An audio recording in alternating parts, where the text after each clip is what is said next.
भारत की है शान तिरंगा, भारत की पहचान तिरंगा, भारत की है शान तिरंगा, भारत की पहचान तिरंगा, भारत की है शान तिरंगा, भारत की पहचान तिरंगा, भारत की है शान तिरंगा, भारत की पहचान तिरंगा।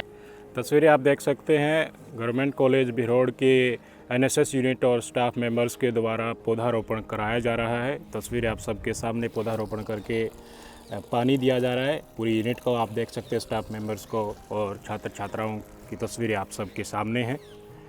और आज गांव में और प्रेमिसेस में यात्रा भी निकाली गई थी और पौधारोपण के साथ एक संदेश देने की कोशिश की है। मैम मेरे साथ हैं, मैम से मैं जानना चाहूँगा मैम आज का क्या एजेंडा था और किस तरीके से पार्टिसिपेट आज छात्राओं के द्वारा किया गया है। आज सर एक रैली निकाली हमने, हर घर तिरंगा, घर घर बच्चों को अवेयर करने के लिए, गांव के अन्य लोगों को अवेयर करने के लिए।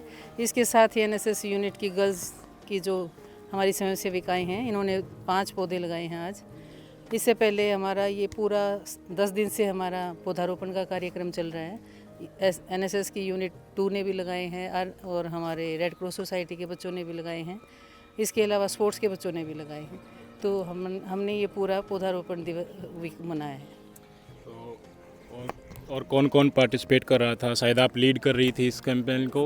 और मैम आप क्या कहना चाहेंगी तमाम जो पौधारोपण किया गया है और संदेश आसपास के लोगों को और देश को देने की कोशिश की गई है इस 15 अगस्त से पहले एक बड़े त्यौहार के रूप में मनाया जा रहा है इस उपलक्ष्य में? ये सर नो डाउट पौधारोपण आपको बताइए जिस तरीके से क्लाइमेट चेंज आज के दिन आ रहा है और जिस तरीके से हमारी लाइफ्स जितना बैडली इम्पेक्ट हो रही है क्लाइमेट चेंज से, तो उसके लिए पौधे तो नो डाउट बहुत ही ज़्यादा इंपॉर्टेंट है ही। आज भी हमने 5 पौधे लगाए हैं जिसमें जो उनकी जो प्रॉपर्टीज़ हैं वो मेनली दवाइयों को ध्यान में रखते हुए लगाए हैं। तो इनके हमारे कुछ हेल्थ बेनिफिट्स भी हैं, ऐसे पौधे हमने लगाए हैं। लड़कियाँ आप देख ही रहे हैं बहुत ही एक्टिवली पार्टिसिपेट कर रही हैं। और इसके अलावा जो हमारे कॉलेज के स्टाफ मेंबर्स हैं वो भी यूँ मान के चलिए कि जो अपना बारिश का जो मौसम चलता है इसमें डेली कुछ ना कुछ ऐसा जो एक्टिविटीज़ हैं वो करते रहते हैं। तो थैंक यू। के जरिए आप आसपास के इलाकों के हमारे क्षेत्र में विशेषकर युवाओं में कुछ कुरीतियाँ फैल रही हैं, नशे की तरफ वो जा रहे हैं। आगामी समय में आपका कोई ऐसा एजेंडा है कि उसके लेकर सोशल सर्विस के जरिए कोई संदेश दिया जा सके? सर बिल्कुल, जैसे हमारे कॉलेज में जो वाईआरसी की यूनिट है वो हर साल कुछ ना कुछ ऐसी गतिविधियां कराती है। जैसे लास्ट टाइम भी जो ड्रग्स को लेके कुछ एक्टिविटीज़ कराई गई थी, बाकायदा एक्सटेंशन लेक्चर्स वगैरह होते हैं। इसके अलावा हम जो निकालते रहे हैं जो जागरूकता रैलीज़ वगैरह होती हैं वो भी हम टाइम टू टाइम निकालते रहते हैं। और 7 डे जो कैंप होता है उसमें भी ऐसी ही जो सोशल इश्यूज़ हैं उनको ध्यान में रखते हुए एक्टिविटीज़ होती हैं, जिसमें कई बार हम जो नाटक वगैरह होते हैं वो हो जाते हैं, एक्सटेंशन लेक्चर्स हो जाते हैं, कुछ हम कॉम्पिटिशन्स करा लेते हैं, स्लोगन मेकिंग है, पोस्टर मेकिंग है। तो इन चीज़ों को हम पूरा ध्यान में रखते हैं और जो बच्चों की मेंटल एज वेल एज जो फिजिकल हेल्थ है दोनों को हम ध्यान में रखते हुए गतिविधियाँ कराते रहते हैं कॉलेज में।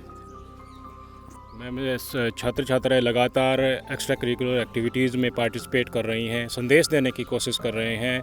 जिस तरीके से एक करैक्टर बिल्डिंग का भी काम आप कर रहे हैं पढ़ाई के साथ साथ, ये तमाम चीज़ें आप किस तरह से देखते हैं?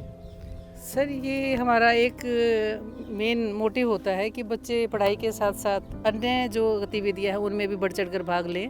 ये हमारा हरा भरा जो हमारा कैंपस है ये सब इन्हीं बच्चों की देन है और ये सब इस बात को दिखलाती है कि बच्चे पढ़ाई के साथ साथ हर चीज़ में जो है पार्टिसिपेट करते हैं, चाहे स्पोर्ट्स हो, चाहे पौधारोपण हो, चाहे कोई रैलीज अवेयर करने के लिए हमें गांव में जाने के लिए निकालनी हो, कुरीतियों को दूर करने के लिए, तो हमारे बच्चे सब बढ़कर अपना योगदान करते हैं। हमारे स्टाफ सदस्य भी बड़े बढ़ चढ़ कर भाग लेते हैं इन गतिविधियों में।